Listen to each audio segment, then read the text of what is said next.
দ্বিতীয় ধাপে ১৫৭ উপজেলা নির্বাচনের প্রচার শেষ হচ্ছে মধ্যরাতে।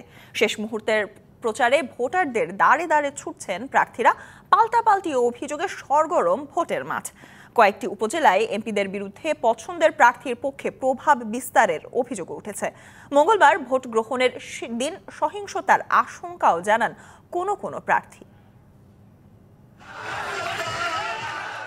বৃষ্টি উপেক্ষা করেই দ্বিতীয় ধাপের উপজেলা নির্বাচনে শেষ মুহূর্তের প্রচার যুদ্ধে প্রার্থীরা।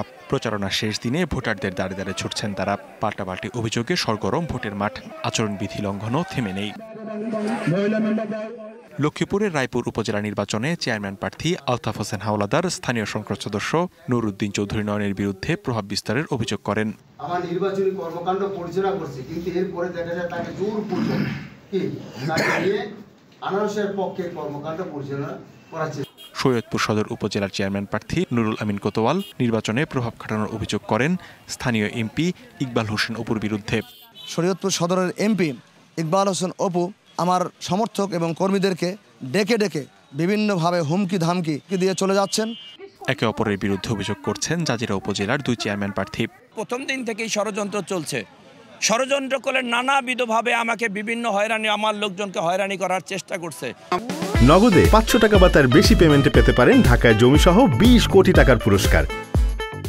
আমাদের কর্মীরা যাতে ভোটারদের কাছে যেতে না পারে সে কারণেই তারা বিভিন্নভাবে বিভিন্ন উপায়ে বিভিন্ন জায়গায় বাধাগ্রস্ত করছে। সিলেটের সীমান্তবর্তী জনপদ কোম্পানিগঞ্জ, গোয়াইনঘাট ও জৈন্তাপুরে জমে উঠেছে শেষ মুহূর্তের প্রচারণা।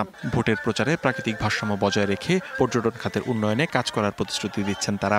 আমি খুব আশাবাদী, জনগণ স্বতঃস্ফূর্তভাবে বসে আছে, অপেক্ষায় আছে ২১ তারিখ তারা সারাদিন আমার পক্ষে, আনারসের পক্ষে, উন্নয়নের পক্ষে, পরিবর্তনের পক্ষে ভোট দেওয়ার জন্য।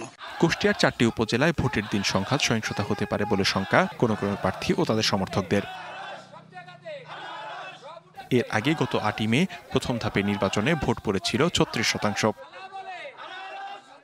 লিখনকান্তি ভৌমিক, ডিবিসি নিউজ ডেস্ক।